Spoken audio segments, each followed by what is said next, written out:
There is one other participant in the conference. Recording did not start because your storage is full. Please log in and delete recordings or purchase more storage from your account. All participants are muted and they can unmute themselves.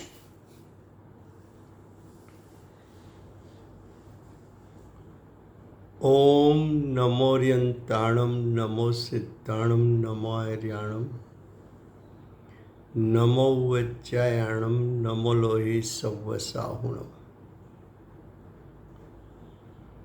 मंगलम भगवान वीरो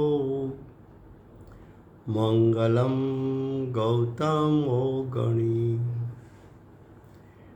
मंगलम कुंद कुंदार्यो जैन धर्मोस्तु मंगलम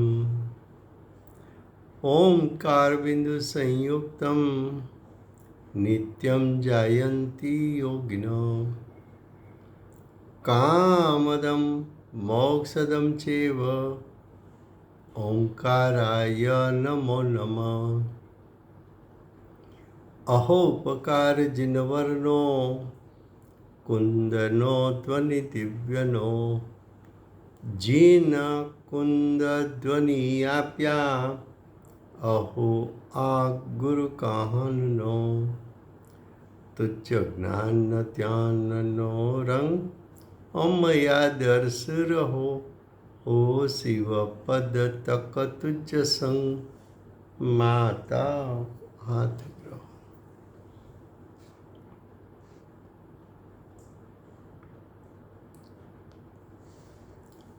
પૂજ્ય બેનશ્રીનો જ્ઞાન વૈભવ।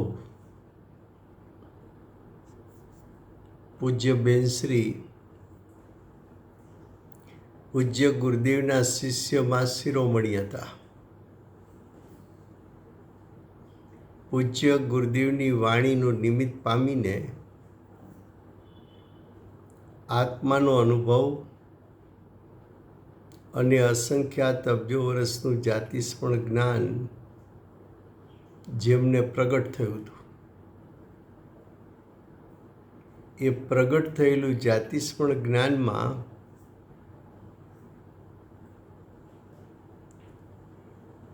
જે વાત જાણવામાં આવી એ બધી વાત ગુરુદેવની આજ્ઞાને કારણે પૂજ્ય બેનશ્રીએ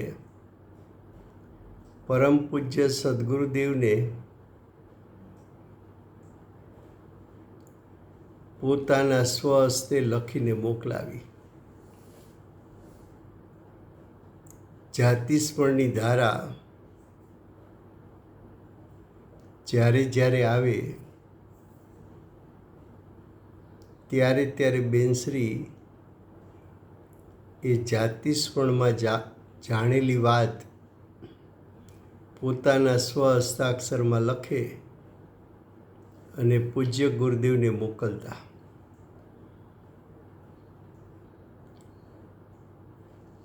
એ જાતિસ્પણમાં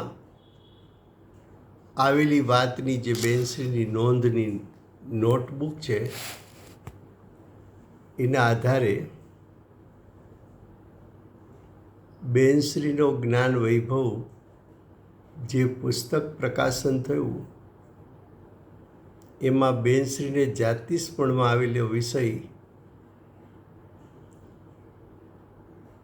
એની સર્વ નોંધ એમાં આવેલી છે। તો આ બેનશ્રીનો જ્ઞાન વૈભવ પુસ્તકમાં પેજ નંબર 32 એનો લાસ્ટ પેરેગ્રાફ છે। અહીં બિરાજે છે, અહીં બિરાજે છે એટલે સોનગઢમાં બિરાજે છે તે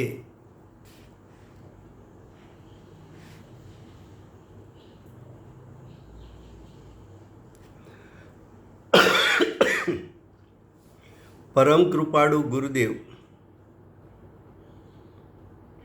એટલે કે કાન ગુરુ મહારાજ ત્યાં મહાવિદ્ય ક્ષેત્રમાં રાજકુમાર પણ હતા. ગુરુદેવ મહાવિદ્ય ક્ષેત્રમાં પૂર્વ ભવમાં હતા. રાજાના પુત્ર રાજકુમાર હતા. અહીંયા પણ ગુરુદેવનો દેહ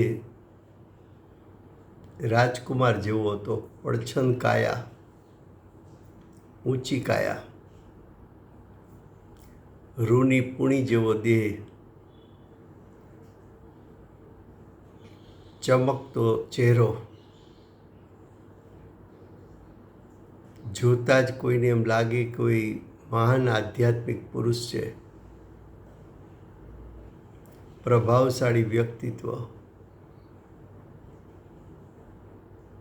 દિવ્ય ધ્વનિ જેવો વાણીનો યોગ. પણ અહીંયા ગુરુદેવે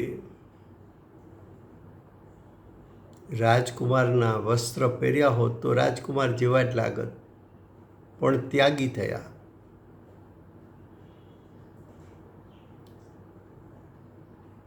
તો કે છે કે મહાવિદ્ય ક્ષેત્રમાં રાજકુમાર પણ હતા. એકવાર તે રાજકુમાર ફેટો બાંધેલા આવે છે ને એકવાર ઉઘાડે માથે આવે છે. તે ક્ષેત્રમાં એક ડુંગર જેવું હતું, નીચે થોડા પગથિયા હતા. તે પગથિયા ચડતા રાજકુમારને મેં જોયા. આ બધી વાત જાતિસ્પણ જ્ઞાનમાં પૂર્વ ભવની યાદ આવી છે. પછી કહે છે તે વખતે જરીના લુગડા પહેરેલા હતા ને માથા ઉપર તદ્દન ખુલતા બદામી રંગ જેવો ફેટો બાંધેલો હતો. તેમનું શરીર રાજને યોગ્ય પુણ્યવંત હતું. ત્યાં દેહ હતો એ રાજકુમારને શોભે એવો પુણ્યવંત દેહ હતો. અને અહીંયા ગુરુદેવને દેહ હતો એ આધ્યાત્મિક શાસનને શોભે એવો પુણ્યવંત હતો. તેમના પગની નીચે પાણીનો ભાગ વિશેષ પુણ્યવંત દેખાતો હતો તેમ યાદ આવે છે. તે કુમાર રૂપે ગુણે શોભિત હતા. ત્યાં ગુરુદેવનો રાજકુમારનો દેહ એના રૂપ અને ગુણ રાજકુમારને શોભાવે તેવા, અને અહીંયા ગુરુદેવના રૂપ અને ગુણ અધ્યાત્મ પુરુષને શોભે એવા. હવે આગળ કહે છે તે રાજકુમારને પાછા બીજે હા રાજુભાઈ, એમના પગની નીચે પાણીનો ભાગ વિશેષ પુણ્યવંત દેખાતો તો એનો એટલે અર્થ શું કે સરસ અવયવ હતો એ પ્રમાણે? એટલે આમ મને એમ છે કે જ્યોતિષની ઓલા ઉપરથી લોકો શરીર ઉપરથી એનું ઓલું કરતા હોય છે કે ભાઈ દેહની રેખાઓ ઉપરથી કે આ જીવ કેવો છે, એવું કંઈ હશે, પણ એની ચોખવટ ક્યારેય કંઈ થઈ નથી. હા હા હા. પછી કહે છે તે રાજકુમારને પાછા બીજી વાર તીર્થંકર પ્રભુની સમીપ જોયા. તીર્થંકર પ્રભુ એટલે સિમંદર ભગવાન. સિમંદર ભગવાનના સમવસરણમાં પૂજ્ય ગુરુદેવ પધાર્યા હશે. ભગવાનની સામે બે હાથ જોડીને ઊભા હશે. ત્યારે બેનશ્રીએ એ રાજકુમારને સમવસરણમાં ભગવાનની સામે જોયા. ત્યારે માથે કાંઈ બાંધેલું નહોતું, ઉઘાડું હતું. જરીના લુગડા ત્યારે પહેર્યા હતા. તે શરીરનો બાંધો ઠીક હતો. તેના કરતાં પગથિયે ચડતા જોયા ત્યારે શરીર પાતળું હતું. હવે આગળ કહે છે તે રાજકુમાર વારંવાર તીર્થંકરનો ઉપદેશ સાંભળવા આવતા હતા. આપણને એમ થાય કે ગુરુદેવે આ પંચ પરમાગમના અર્થ વર્તમાનમાં ગુરુદેવના કોઈ ગુરુ સાક્ષાત તો હતા નહીં, છતાં ગુરુદેવે પંચ પરમાગમના અર્થો એવા ખોલ્યા કે આપણે ક્યારેય એવું સાંભળ્યું ન હોય, વિચાર્યું ન હોય, તો કે આ બધું ગુરુદેવને અંદરમાંથી આવ્યું કેમ? તો કે પૂર્વ ભાવમાં તીર્થંકરનો ઉપદેશ સાંભળ્યો છે. એ સિમંદર ભગવાનના ઉપદેશના સંસ્કાર અહીંયા સાથે લાવ્યા છે. એટલે પૂર્વ ભવના સંસ્કારના જોરે ગુરુદેવે શાસ્ત્રોમાંથી આવા અધ્યાત્મના સુંદર ન્યાયો કાઢ્યા. હવે કે છે રાજકુમારને અધ્યાત્મ તત્વનો બહુ રંગ હતો. મહાવિદ્ય ક્ષેત્રમાં પણ ગુરુદેવને શેનો રંગ હતો? તો કે અધ્યાત્મ તત્વનો. ત્યાં એવા ભાવ કરેલા અધ્યાત્મ તત્વના રંગવાળા, એના ફળમાં અહીંયા પણ ગુરુદેવને અધ્યાત્મ તત્વનો બહુ રંગ હતો. જ્યારે જાઓ ત્યારે શાસ્ત્રની વાત, કોઈ આવે તો ગુરુદેવ પૂછે, આજ પ્રવચનમાં હતા, આજ નવો ન્યાય આવ્યો, પહેલી વાર આવ્યો, આ વાત પહેલાં ક્યારેય નહોતી આવી, સમજાણી કાંઈ? ગુરુદેવ પાસે તત્વ સિવાયની કોઈ વાત નહોતી, અધ્યાત્મ સિવાયની કોઈ વાત નહોતી. વર્તમાનમાં સાક્ષાત ગુરુ ન હોય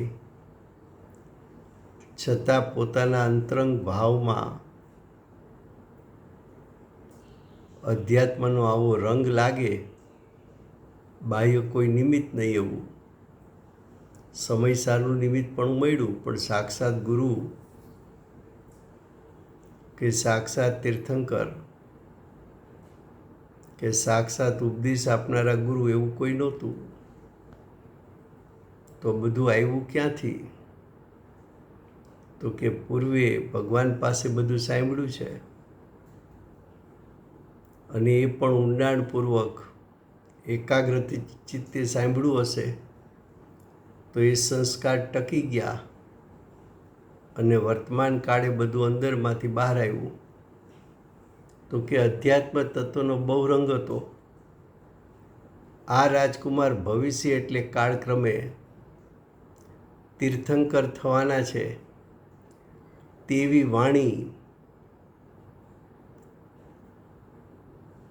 વાણી એટલે દિવ્ય ધ્વનિ. ભગવાનની વાણીમાંથી આવ્યું એટલે દિવ્ય ધ્વનિ. ત્યાં મહાવિદ્ય ક્ષેત્રમાં પુરુષ દેહપણે, ત્યાં બેનશ્રીનો જીવ પુરુષ હતો, પુરુષ દેહપણે મેં એટલે બેનશ્રીએ શ્રી તીર્થંકર અને શ્રી શ્રુત કેવડી બંને પાસેથી સાંભળી છે. કેવડી ને શ્રુત કેવડી બંને પાસે સાંભળી છે કે આ રાજકુમાર ભવિષ્ય કાળક્રમે તીર્થંકર થવાના છે. એટલે જુઓ, ભગવાનની વાણીમાંથી આવ્યું, શ્રુત કેવડીની વાણીમાંથી આવ્યું, બેનશ્રીના જ્ઞાનમાં પણ એમ જ છે, અને ગુરુદેવ પણ પોતાના શ્રી મુખેથી બોલેલા છે. અને આગળમાં આવશે કે મહાવિદ્ય ક્ષેત્રની લોકવાયકામાં એમ હતું કે આ રાજકુમાર ભવિષ્ય તીર્થંકર થશે. જેમ અહીંયા ગુરુદેવના શિષ્યોમાં એ વાત ફેલાયેલી છે કે આપણા ગુરુદેવ ભવિષ્યમાં તીર્થંકર થવાના છે, એને કારણે આપણને ગુરુદેવ પ્રત્યે વિશેષ બહુમાન છે. એમ મહાવિદ્ય ક્ષેત્રમાં બધા જાણતા હતા ભગવાનની વાણીને કારણે, શ્રુત કેવડીની વાણીને કારણે, કે આ રાજકુમાર ભવિષ્ય તીર્થંકર થવાના છે. માટે રાજકુમાર પ્રત્યે બધાને બહુમાન હતું. તો કે પુરુષ દેહ પણ મેં શ્રી તીર્થંકર અને શ્રુત કેવડી બંને પાસેથી સાંભળી છે. અને કુંદકુંદાચાર્યદેવ પણ શાસ્ત્રમાં ઘણા સ્થાને કહે છે કે કેવડી અને શ્રુત કેવડી કહેલી વાત હું કહીશ. એટલે મહાવિદ્ય ક્ષેત્રમાં કેવડી અને શ્રુત કેવડી બંનેનો પરિચય કુંકુદાચાર્ય દેવે પણ કર્યો છે. તેમ સહજ સ્મરણરૂપ વેદનની જ્ઞાન પર્યાયમાં પરિણમે છે. હવે આગળ કહે છે, આ સિમંદર પ્રભુ છે. મહાવિદ્ય ક્ષેત્રમાં સાક્ષાત સમવસણમાં સિમંદર પ્રભુ બિરાજે છે. એ બેનશ્રીના જ્ઞાનમાં ઝળકે છે અહીંયા વર્તમાનમાં. એ સિમંદર ભગવાન સામે જોઈને બેનશ્રી એમ કહે છે કે આ સિમંદર પ્રભુ છે તેવા આ રાજકુમાર થવાના છે. એટલે કે ગુરુદેવ પણ સિમંદર પ્રભુ જેવા જ તીર્થંકર થવાના છે. એમ ત્યાં મહાવિદ્ય ક્ષેત્રમાં મને થતું હતું, મને એટલે બેનશ્રીને થતું હતું, એને લઈને એને કારણે અને રાજકુમારને અધ્યાત્મ તત્વનો હૃદયગત રંગ, એટલે મને ત્યાં રાજકુમાર પ્રત્યે બહુ મહિમા હતી. ત્યાં રાજકુમાર પ્રત્યે મહિમા હતી માતાજીને. અહીંયા તો કે અહીંયા પણ ગુરુદેવ પ્રત્યે માતાજીને બહુ મહિમા હતી. અંદરમાં એમ થતું કે ગુરુદેવ હોય અહીંયા સાક્ષાત, અમારું કાંઈ ન હોવું જોઈએ. એવો ગુરુ પ્રત્યે અર્પણતાનો ભાવ. ગુરુના નિમિત્તે અમે સમ્યક દર્શન પામ્યા, જાતિશ પણ જ્ઞાન પામ્યા. એટલે ગુરુદેવ પ્રત્યે બહુ મહિમા અહીંયા હતી. ને મહિમા એટલી કરી કે ગુરુદેવનું ભવિષ્યનું સ્વરૂપ ધાતુકી મહાવિદ્ય ક્ષેત્રમાં ભાવિ તીર્થંકર સૂર્યકીર્તિ ભગવાન, એ સૂર્યકીર્તિ ભગવાનની જીન પ્રતિમા એ પૂજ્ય બેનશ્રીની ઉપસ્થિતિમાં નંદીશ્વર જિનાલયમાં સ્થાપના થઈ. એટલી બધી હોશ કે મારા ગુરુ તીર્થંકર થવાના છે. અને એ ભાવિ તીર્થંકરની સ્થાપના કરવી, એનો અંતરંગમાં એટલો મહિમા હતો કે પ્રતિષ્ઠા સુધી રોજ ભગવાનની ભક્તિ કરાવે. પંચકલ્યાણકની તૈયારી થતી હોય તો જોવા આવે કે કેવી તૈયારી થઈ રહી છે. હવે કે છે તેમની સાથે હું પ્રશ્ન ચર્ચા કરતો હતો. ત્યાં ગુરુદેવ પણ પુરુષ દેહ, માતાજી પણ પુરુષ દેહ, બંને વચ્ચે તત્વ ચર્ચા થતી. અહીંયા પણ સાક્ષાત ગુરુદેવની વાણી સાંભળવા માતાજી આવતા. અને ગુરુદેવ પણ માતાજીની અંતરંગ પરિણતિ કેવી ચાલે છે એ જાણવા માટે, પ્રશ્ન પૂછવા માટે પ્રશ્ન પણ લખીને મોકલતા. હવે કે છે આ રાજકુમાર ભવિષ્ય કાળક્રમે તીર્થંકર થવાના છે. એવી શ્રી તીર્થંકર તથા શ્રુત કેવડીની વાણી લોક સમુદાયમાં પ્રસરી રહી હતી. શું કીધું કે આ રાજકુમાર તીર્થંકર થશે, એવું સિમંદર ભગવાનના શ્રીમુખેથી આવ્યું. શ્રુત કેવડી એટલે ગણધરના શ્રીમુખેથી આવ્યું.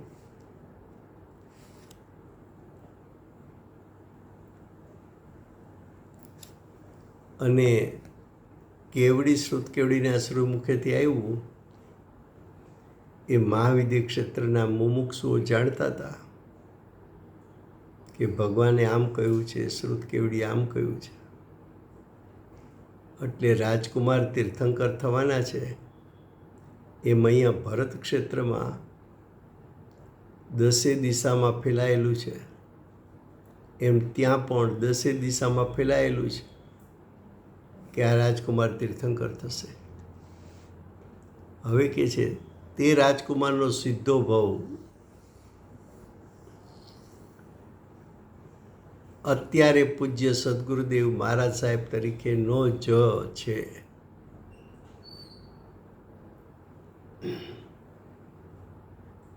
ગુરુદેવ મહાવિદ્ય ક્ષેત્રથી સીધા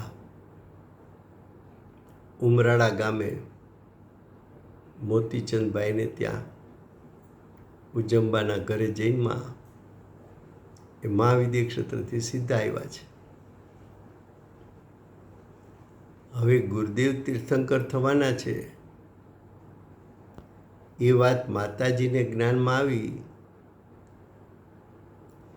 ત્યારથી માતાજી તો ગુરુદેવને ભાવિ તીર્થંકર તરીકે જ જોવે છે. એટલે જો બ્રેકેટમાં શું લખ્યું છે, અત્યારે બિરાજતા ગુરુદેવ સાક્ષાત અત્યારે બિરાજે છે, પણ વિશેષણ શું વાપર્યું? જગત ઉદ્ધારક, ત્રણ લોકના જીવોના ઉદ્ધારક, જગત ઉદ્ધારક. જગત ઉદ્ધારક કોણ હોય? તો કે તીર્થંકરો. જગત ઉદ્ધારક શ્રી કાન ગુરુદેવ તરીકેનો જ છે. આ ગુરુદેવ ભવિષ્યના તીર્થંકર છે એવો ભાવ બતાવવા જગત ઉદ્ધારક શબ્દ વાપર્યો છે. એટલે માતાજીને તો 23મા વર્ષે જાતિસ્મરણ થયું અને જ્યારથી એમ આવ્યું કે આપણા ગુરુદેવ ભવિષ્યમાં તીર્થંકર થવાના છે, ત્યારથી માતાજી તો ગુરુદેવને ભાવિ તીર્થંકર તરીકે જોવે છે. હવે આગળ કહે છે, તેમ સહજ સ્મરણ આવે છે. રાજકુમાર ભવિષ્ય તીર્થંકર થશે તેવી શ્રી પ્રભુ આદિની, આદિ એટલે ભગવાન પાસે પણ વાત આવી, શ્રુત કેવડી પાસે પણ આવી અને લોકવાયકામાં પણ છે. એમ આદિ એટલે પ્રભુ આદિની નીકળેલી વાણીનો ભાવ મને બરાબર યાદ આવે છે. એનો અર્થ એમ કે અમને જે જ્ઞાનમાં આવ્યું છે એમાં કોઈ શંકા કે કુશંકા કરવા જેવું નથી. હવે કે છે, હું મહાવિદ્ય ક્ષેત્રમાં શેઠનો પુત્ર હતો. બેનશ્રી મહાવિદ્ય ક્ષેત્રમાં શેઠિયાના પુત્ર હતા.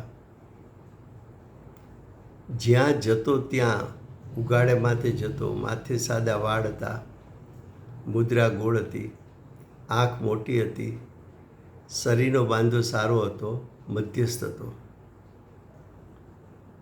આ બધી વાત જ્ઞાનમાં આવી.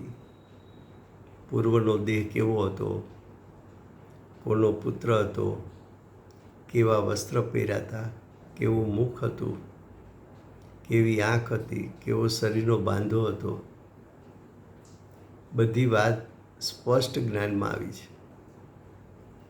હવે આગળ કહે છે, અહીંનો એક આત્મા, અહીંનો એટલે આપણો સૌરાષ્ટ્રનો એક આત્મા, એટલે મારી સાથે શાંતાબેન તરીકે છે તે. હવે શાંતાબેન વિશે વાત કરે છે. ત્યાં મહાવિદ્ય ક્ષેત્રમાં પુરુષ દેહ પણ હતા. શાંતાબેન પણ મહાવિદ્ય ક્ષેત્રમાં હતા, પુરુષ દેહ હતો. ત્યાં શેઠના પુત્ર પણ હતા, એ પણ કોઈ શેઠિયાના પુત્ર હતા. એના મકાનમાં તે પુરુષ ઊભો હતો. ત્યાં મેં તેને જોયા. ઝીણા મલમલ જેવા લુગડા પહેર્યા હતા. શરીર બહુ પાતળું હતું, ઊંચું કદ હતું. શરીરનો વર્ણે ઉજળો હતો. એમના મોટા મોટા મકાન હતા. એમને સ્ત્રી વગેરે કુટુંબ હતું.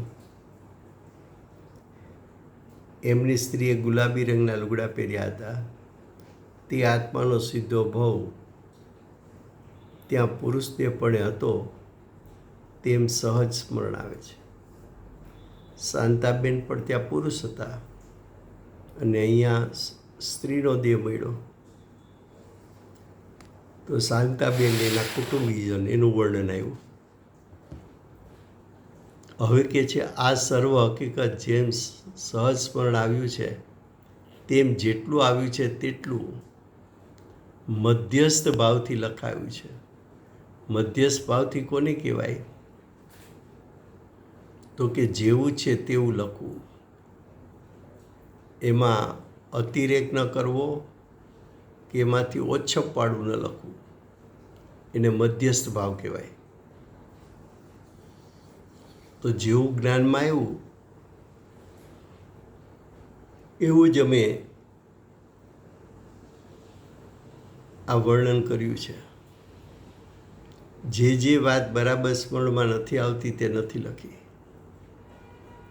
શ્રી વિતરાગ આદિ પરમ પુરુષોને નમસ્કાર. હવે કુંદકુંદાચાર્ય દેવની વાત કરે છે. 1993 એટલે સંવંત 1993 ચૈત્ર વદ આઠમ સોમવાર સવારના 10 લગભગ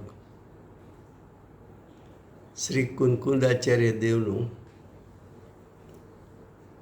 પૂર્વ ભવના પુરુષપણાનું શ્રી સિમંદર પ્રભુનું સામાન્ય સ્મરણ, બ્રહ્મચારીપણા વગેરેનું સહજ સ્મરણ શું કહે છે?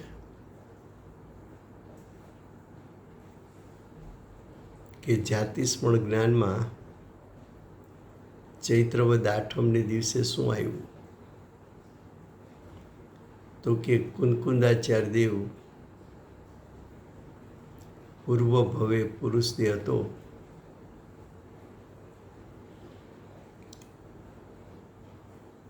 સિમંદર પ્રભુ એનું પણ સ્મરણ આવ્યું અને પોતે બ્રહ્મચારી હતા એ પણ સહજ સ્મરણ આવ્યું. હવે કે છે સંવંત વિક્રમ સંવંત 1993 વૈશાખ સુદ ત્રીજ લોક આદિનું સ્વરૂપ, ભગવાન પાસે લોકનું સ્વરૂપ સાંભળેલું અને એના પૂર્વ ભવોમાં દેવ હતા તો અવધિ જ્ઞાન દ્વારા લોક આદિનું સ્વરૂપ કદાચ જોયું પણ હોય તો એ સ્વરૂપ યાદ આવ્યું. વૈશાખ સુદ છઠ સવારના 9 લગભગ નાના બાળકનું સ્મરણ.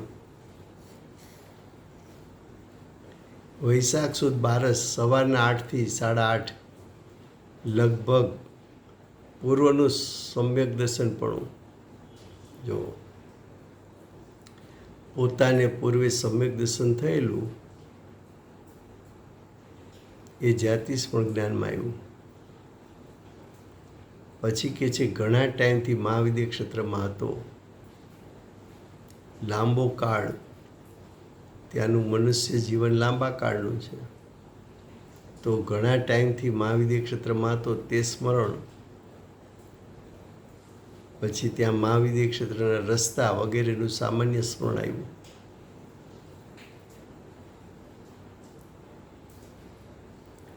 પછી વૈશાખ સુદ તેરસ જો ચૈત્ર વદ આઠમે આવ્યું સ્મરણ, વૈશાખ સુદ ત્રીજે આવ્યું, વૈશાખ સુદ બારસે આવ્યું, પાછું વૈશાખ સુદ તેરસ સવારના 9 લગભગ ત્રીજા દેવલોકથી ચવીને મહાવિદ્ય ક્ષેત્રમાં પુરુષ દેહપણે જન્મ તેમ સ્મરણ આવ્યું. વર્તમાન ભવ બેનશ્રી તરીકે, મહાવિદ્ય ક્ષેત્રનો ભવ શેઠિયાના પુત્ર તરીકે અને એની પહેલા એટલે પૂર્વનો બીજો ભવ ત્રીજા દેવલોકના દેવ હતા.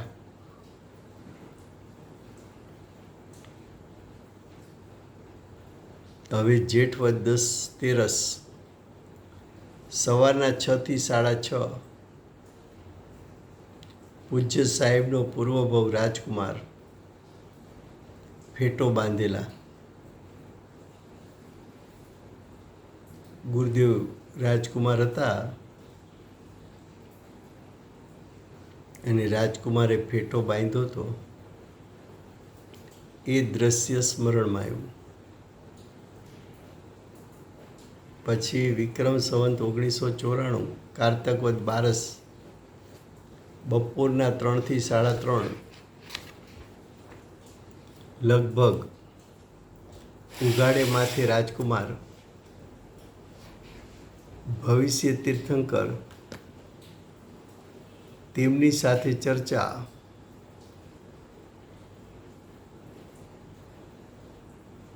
ગુરુદેવ સાથે અધ્યાત્મની ચર્ચા કરતા હશે.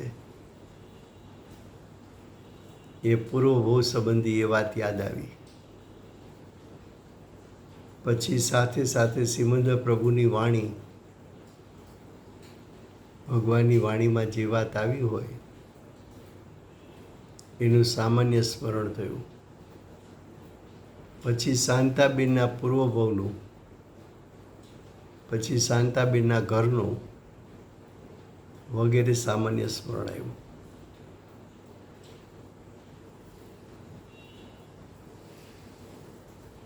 હવે વિક્રમ સંવત 1994 માગસર વદ 7 પરમ પુરુષોને નમસ્કાર. શ્રી શ્રુત કેવડીના દેહના દેદારમાં ગંભીરતા અને જ્ઞાનનો દરિયો કેમ હોય? શ્રુત કેવડી એટલે ગણધર.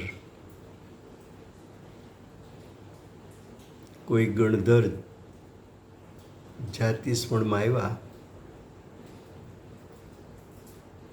દેહ કેવો હતો? તો કે દેહ એની મુખમુદ્રા, દેદાર એટલે મુખમુદ્રા ગંભીર, જ્ઞાનનો દરિયો, સમ્યક મતિ જ્ઞાન, સમ્યક શ્રુત જ્ઞાન, સમ્યક અવધિ જ્ઞાન ને મનપર્ય જ્ઞાનના ધારક એવા શ્રુત કેવડી 4 જ્ઞાનના ધારક હોય છે.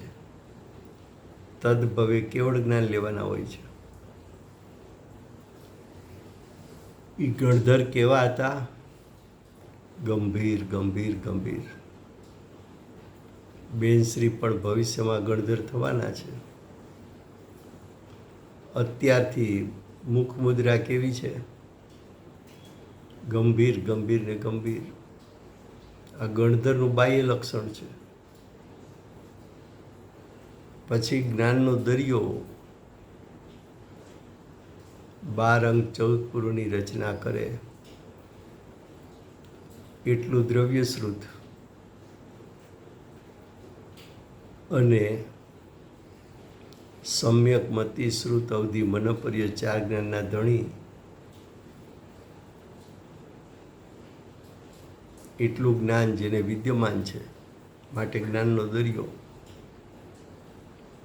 એવી જાતના એમના દેહના દેદારનો દેખાવ હતો. એમના શરીરનો વર્ણ ઊંચી જાતનો તેજસ્વી હતો. આધ્યાત્મિક જીવન હોય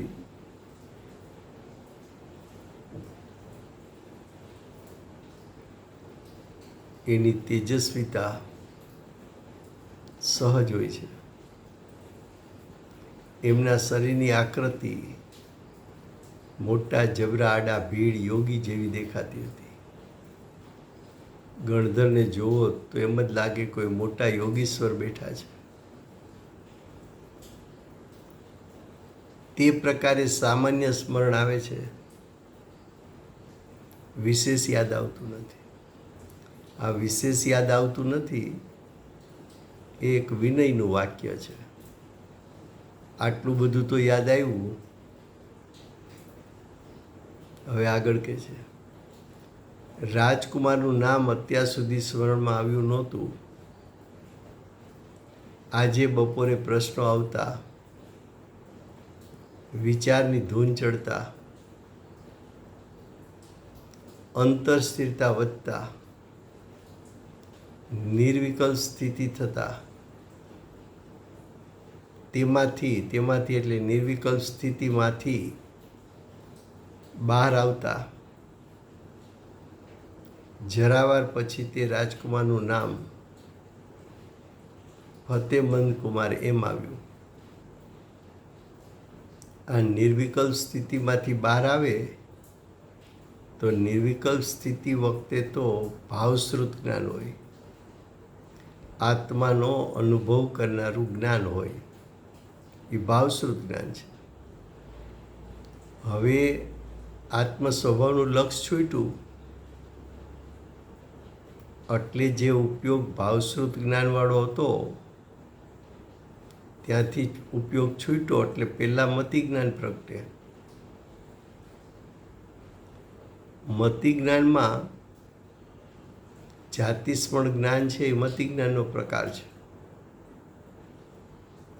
એટલે એમ લખ્યું છે કે અંતર સ્થિરતા વધતા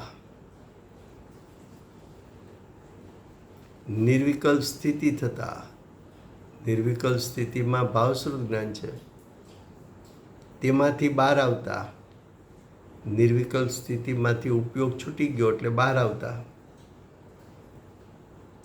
જરાવારમાં એટલે થોડા જ સમયમાં જે જ્ઞાન મતિ જ્ઞાન રૂપે પરિણમ્યું, જાતિસ્મરણ જ્ઞાન રૂપે પરિણમ્યું, તે જ્ઞાનમાં તે રાજકુમારનું નામ ફતેમંદ કુમાર એમ આવ્યું. તે વખતે તે કુમારને તેમના મહેલ તરફ જતા જોયા. તેમનો મહેલ નગરથી થોડો દૂર હતો. ઊંચા ઊંચા માળ હતા. ઠેઠ ઉપર ગોળ ગોળ કંઈક નવીન જાતનો આકાર હતો. ઠેઠ ઉપર વચ્ચે મહેલ જેવું હતું. આજુબાજુને ઉપર નવીન જાતના ગોળ ગોળ છત્ર અને કોતરણીઓ હતી.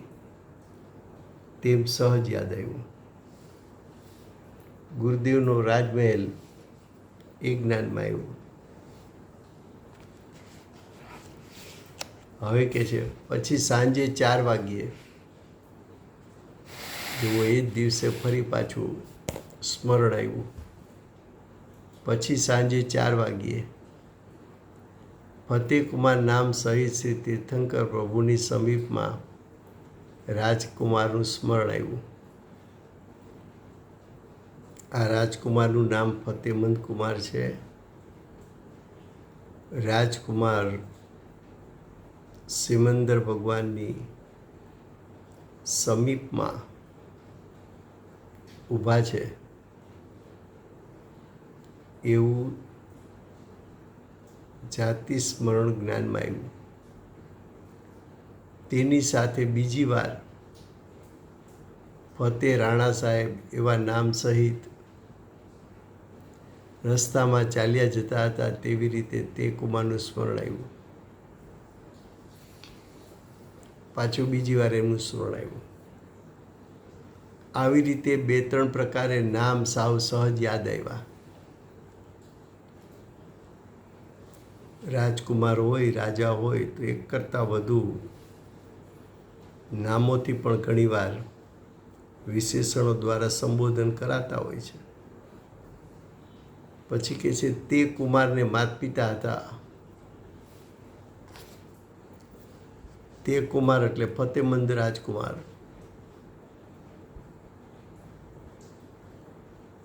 ફતેમંદ કુમારને માતા પિતા હતા એમ યાદ આવે છે.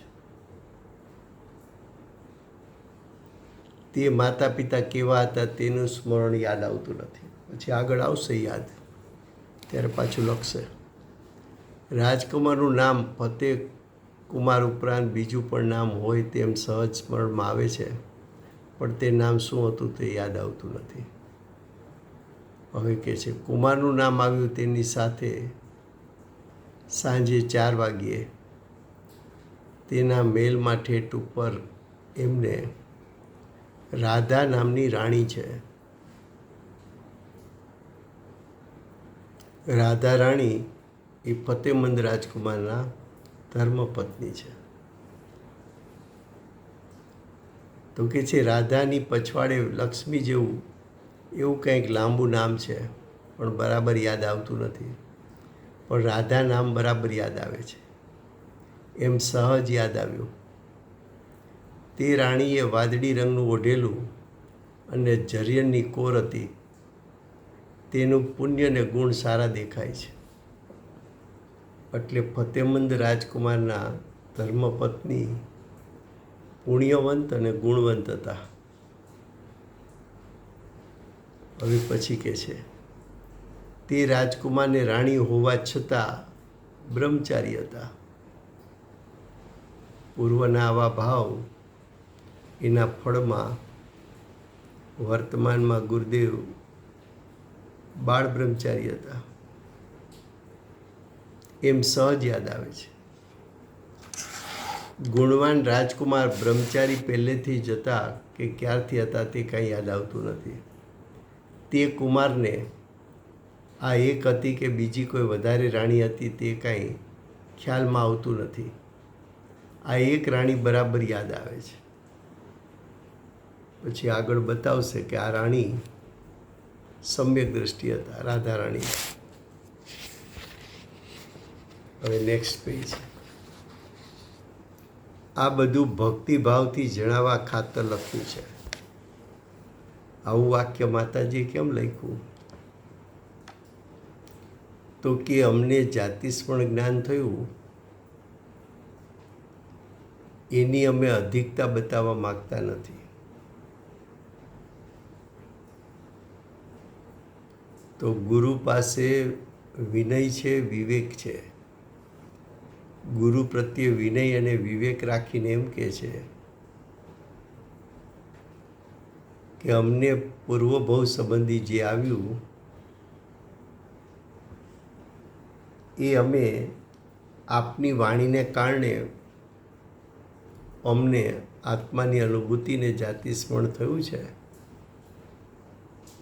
એ ભાવનાને કારણે અમે આપને આ બધું જણાવીએ છીએ. એનો બીજો અર્થ એમ કે અમે અમારી કોઈ અધિકતા બતાવવા માગતા નથી.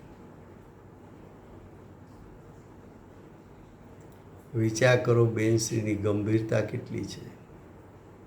જ્ઞાની ગુરુ પ્રત્યે વિવેક કેટલો છે.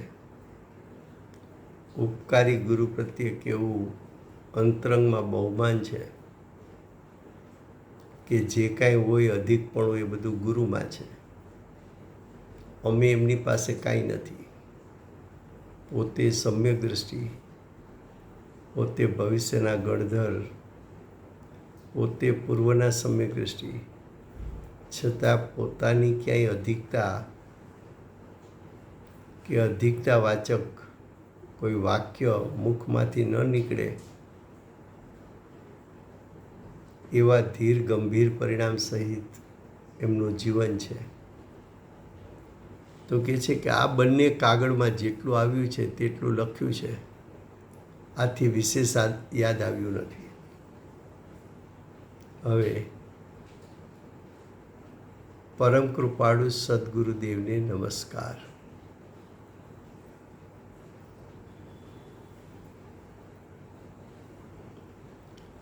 વિક્રમ સંવંત 1994 માગસર વદ દસમ પરોઢીએ એટલે વહેલી સવારે 5:15. ગઈકાલે નોમની રાતે 7 થી 7:30 સુધીમાં એમ સ્મરણ આવ્યું કે શાંતાબેનનો આત્મા ત્યાં પુરુષ દેહ પણ હતો. તે અને હું કંઈક વાત કરતા હતા. ત્યાં મહાવિદ્ય ક્ષેત્રમાં માતાજી અને શાંતાબેન બેનો દેહ પુરુષ દેહ હતો અને બંને મિત્ર હતા. એટલે બંને વચ્ચે કંઈક વાત કરતા હતા. શું વાત કરતા હતા તે યાદ આવતું નથી. તેમનું નામ લાભભાઈ હતું. શાંતાબેનનું નામ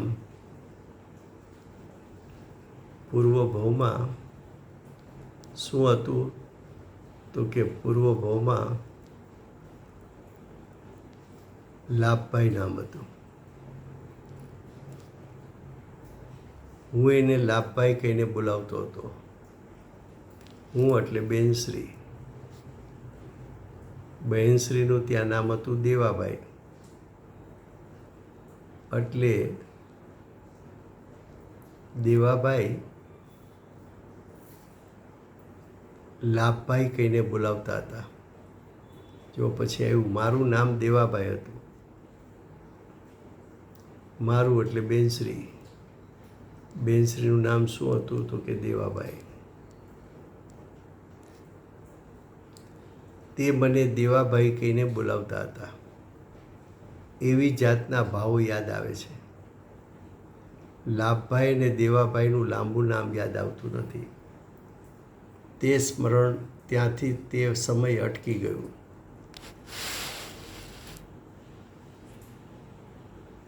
હવે ગુરુદેવ વિશેની વાત કરશે. ત્યાંથી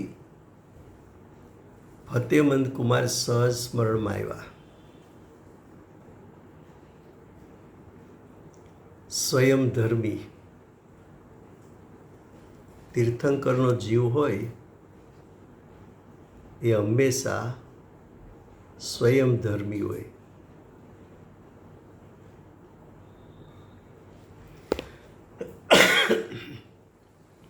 સ્વયંધર્મી એટલે તીર્થંકરનો જીવ જે ભવે તીર્થંકર પદ પ્રાપ્ત કરે એ ભવે મુનિ દીક્ષા લે તો મુનિ દીક્ષા બીજા પાસે લેવા ન જાય. નમો સિદ્ધેભ્યો કહી પોતે પોતાની મેળે જ દીક્ષા લઈ લે. ગુરુદેવ તો વર્તમાન કાળે પણ સ્વયંધર્મી હતા. ગુરુદેવે સંપ્રદાયમાંથી પરિવર્તન કર્યું ત્યારે સામે કોઈ સાક્ષાત ગુરુ નહોતા. જે મુનિ સિદ્ધેભ્યો કહી અને મુનિ દીક્ષા અંગીકાર કરે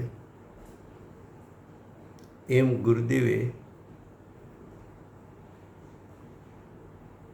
ભગવાનનું ચિત્રપટ સામે રાખી અને સંપ્રદાય ત્યાગ કરી સંપ્રદાયના લક્ષણો ત્યાગી દિગંબર ધર્મના એક બ્રહ્મચારી તરીકે પોતાને જાહેર કરી અને કુંદકુંદાચાર્યદેવ પ્રરૂપિત મુનિ માર્ગ એ માર્ગ જ યથાર્થ છે અને હું પણ એક કુંદકુંદાચાર્યદેવ પ્રરૂપિત મુનિ માર્ગને પ્રવર્તાવીશ એવી ભાવના સાથે ગુરુદેવે પરિવર્તન કર્યું. કારણ કે ગુરુદેવ તીર્થંકરનો જીવ છે માટે સ્વયંધર્મી. પછી બ્રહ્મચર્ય રંગી 2-3 વર્ષની દીકરી પણ ચરણ સ્પર્શ ન કરી શકે એવું કડક પાલન. બ્રહ્મચર્ય રંગી. એવા રાજકુમાર કહેતા હતા કે દેવાભાઈ એટલે બેનશ્રી.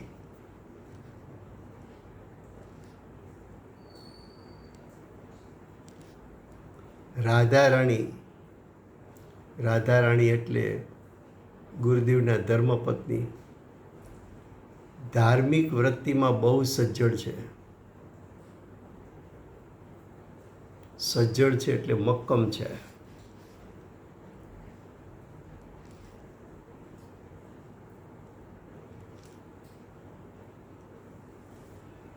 આવી જાતના ભાવો યાદ આવે છે.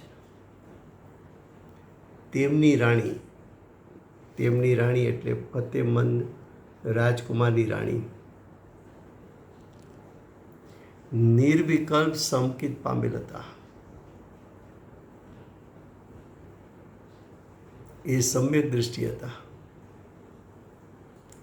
બહુ ગુણી હતા. સમ્યક દૃષ્ટિ હોય પછી ક્યાં કહેવાનું, ગુણોનો પાર ન હોય, અનંત ગુણની આંશિક શુદ્ધતા જેને પ્રગટ થઈ છે, અને સમ્યક દૃષ્ટિના 8 ગુણ જેને પ્રાપ્ત કર્યા છે.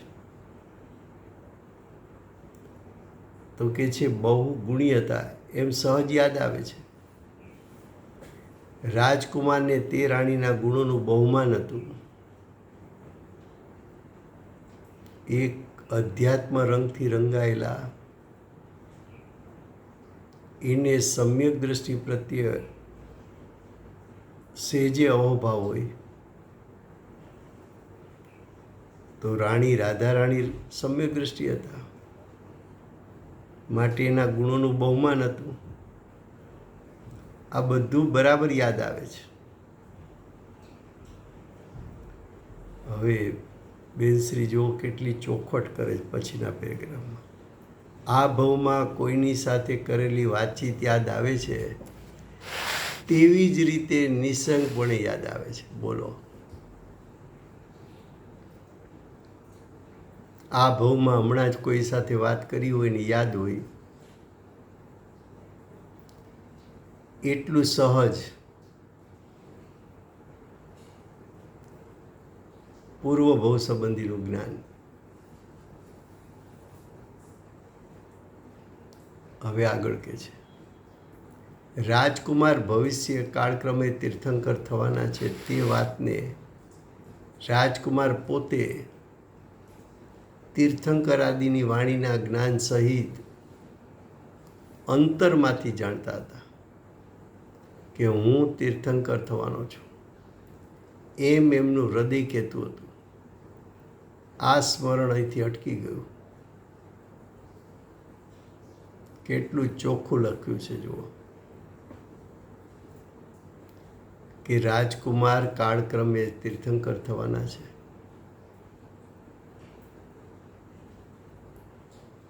એ વાત સિમંદર ભગવાનના જ્ઞાનમાં હતી, શ્રુત કેવડીના જ્ઞાનમાં હતી, મહાવિદ્ય ક્ષેત્રની લોકવાયકામાં હતી. બેનશ્રી એ વાત જાણતા હતા અને રાજકુમાર પોતે પણ સિમંદર ભગવાનની સભામાં આવ્યું ત્યારે ત્યાં હાજર હતા. તો રાજકુમાર પોતે તીર્થંકર આદિની વાણીના જ્ઞાન સહિત અંતરમાંથી જાણતા હતા. અંતરમાંથી જાણતા હતા એ ગુરુદેવ પોતે બોલ્યા છે. ક્યારે? નાયરોબી એની વિડીયો કેસેટ જુઓ ત્યાં જાતિસ્મરણ વિશે બોલ્યા ત્યારે ગુરુદેવ એમ શબ્દ બોલ્યા છે, આ અંતરમાંથી બધું નક્કી થઈ ગયું છે એવું બોલ્યા ગુરુદેવ. અત્યારે અંતરથી જાણતા હતા, પૂર્વ ભવમાં પણ જાણતા હતા. અને ગુરુદેવ અંતરથી જાણતા હતા એ વાત બેનશ્રી પણ જાણતા હતા. એ જાતિસ્મરણમાં આવ્યું કે હું તીર્થંકર થવાનો છું એમ એમનું હૃદય કહેતું હતું. બેનશ્રીને જાતિસ્મરણ થયું ત્યાર પહેલાં ગુરુદેવને અંદરમાંથી ઓમ ધ્વનિ આવતો, જરીવાળા કપડાં પહેર્યા છે એવા રાજકુમારનું દ્રશ્ય આવતું, 32-33 કરોડ વાજા વાગે છે એવું આવતું. ગુરુદેવે એક વખત એ વાત ગુરુદેવના શિષ્ય સંપ્રદાયના નારણભાઈ જે પૂર્વે મહાવિદ્ય ક્ષેત્રમાં હતા એ નારણભાઈને એક વખત ગુરુદેવે કહ્યું કે આ ઓમ ધ્વનિ આવે છે. નારણભાઈ તર્કવાળા હતા. એણે એમ કહ્યું કે ગુરુદેવ આપ કોઈ તીર્થંકર પાસેથી આવ્યા લાગો છો. એવું ન્યાયથી કીધું. ગુરુદેવને સાક્ષાત ધ્વનિ આવતો અંદર, એમાં બેનશ્રીને જાતિસ્મરણ થયું ને બેનશ્રી આ લખીને મોકલું. ગુરુદેવ બોલ્યા વાંચતા વાંચતા કે આ તો હું, આ તો એ હું. બધો મેળ ત્યારે ખ્યાલમાં આવ્યો.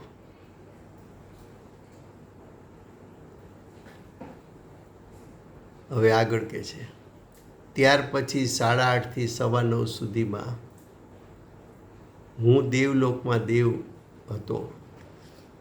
હું એટલે બેનશ્રી.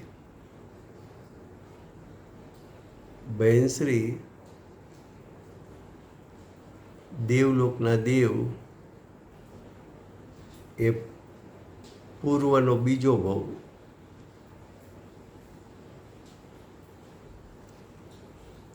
તેનું સ્મરણ આવ્યું. ત્યાં ત્યાં એટલે દેવલોકમાં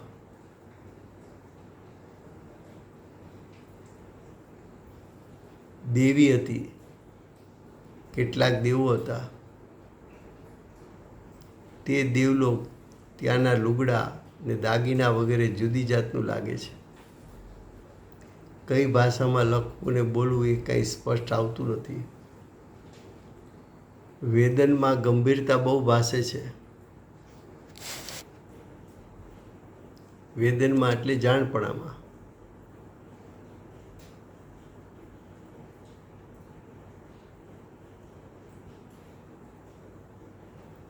દેવીના શરીર ઉપર ને દેવલોકમાં ને મારા દેવપણાના શરીર ઉપર જુદી જુદી જાતના ચમકાર, જુદી જુદી જાતના રંગના ચળકાટવાળા લુગડા. તે લુગડા મખમલ જેવા હોય તેમ જણાતું હતું. દાગીના વગેરે તથા દેવલોક પણ જુદી જુદી જાતના રંગ સહિત ઝગમગાટવાળું યાદ આવે છે. આ દેવલોકનું વર્ણન સાક્ષાત જ્ઞાનમાં આવ્યું. પછી નરક ગતિનું બતાવશે વર્ણન. નરક ગતિ જ્ઞાનમાં આવી અને મહાવિદ્ય ક્ષેત્ર ત્યાં મનુષ્ય ગતિ એ વાત પણ બતાવી રહ્યા છે. ત્યારે બધી ગતિ સંબંધીનું જ્ઞાન જાતિસ્મરણમાં આવ્યું. તો કે છે જુદી જુદી જાતના રંગ સહિત ઝગમગાટ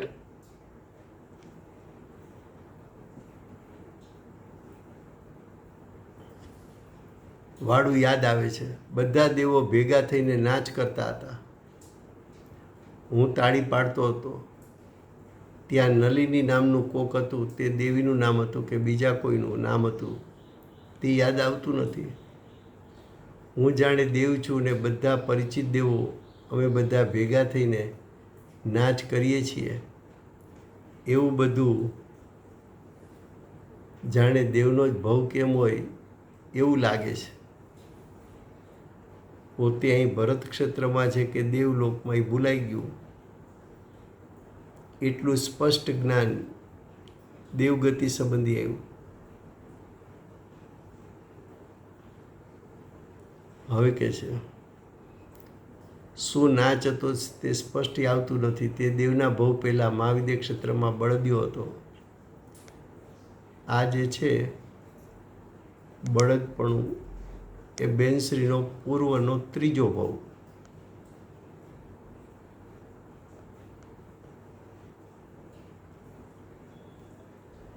પછી આગળ પૂર્વના ચોથા ભાવની વાત પણ કરશે. એમ સાવ સહજ યાદ આવે છે. હવે કે છે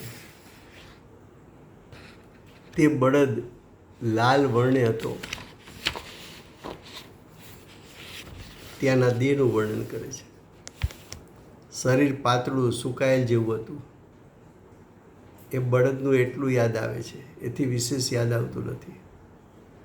હું બળદ છું તે પ્રકારે સહજ યાદ આવે છે. ત્યાર પછી રાતે 10, 10:30 અહીંથી આપણે પાછું કાલે લેશું. આજ સમય થયો છે.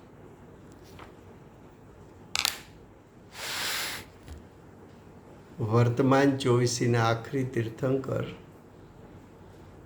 બાલ બ્રહ્મચારી મહાવીર ભગવાનનો જય હો. મહાવિદ્ય ક્ષેત્રે બિરાજતા પ્રથમ તીર્થંકર ધર્મ ધુરંધર અનંત ચતુષ્ટયના ધારક દિવ્ય ધ્વનિના દાતાર શાસન ઉપકારી સીમામાં રહેનાર શ્રી સિમંદર ભગવાનનો જય હો. કડીકાળ સર્વજ્ઞ કેવળ જ્ઞાનની તળેટીમાં બેઠેલા મહાસમર્થાચાર્ય ભગવત શ્રી કુંદકુંદાચાર્ય દેવનો જય હો. વર્તમાન કાળે સમ્યક દર્શનનો ઉપદેશ આપનાર તીર્થના નાયક, તીર્થના સ્થાપક, તીર્થના પ્રવર્તક પરમ કૃપાળુ શ્રી સદગુરુદેવનો જય હો. પૂજ્ય ગુરુદેવના શિષ્યમાં શિરોમણી, પૂજ્ય ગુરુદેવના નવભવનો મહિમા બતાવનાર સ્વાનુભવયુક્ત જાતિ સ્મરણ જ્ઞાનયુક્ત પ્રસમૂર્તિ ભગવતી માતનો જય હો. સમ્યક દર્શનની પ્રાપ્તિમાં નિમિત્તરૂપ સર્વ જીલવાણી માતનો જય હો. પૂજ્ય ગુરુદેવ માતાજીની સાધના ભૂમિ સુવર્ણપુરી ધામનો જય હો. સુવર્ણપુરી ધામમાં બિરાજતા સર્વે દેવશાસ્ત્ર ગુરુ ભગવંતનો જય હો. વર્તમાન ગુરુ અને ભવિષ્યના ધાતુકી મહાવિદ્ય ક્ષેત્રના ભાવિ તીર્થંકર શ્રી સૂર્યકીર્તિનાથ ભગવાનનો જય હો. શ્રી સૂર્યકીર્તિ ભગવાનના સમાવસરણના મુખ્ય ગણધર દેવેન્દ્ર કીર્તિનાથ ભગવાનનો જય હો. પરમ દિગંબર જૈન ધર્મનો જય હો. Thank you very much. જય જય Bye. Jai Jinendra.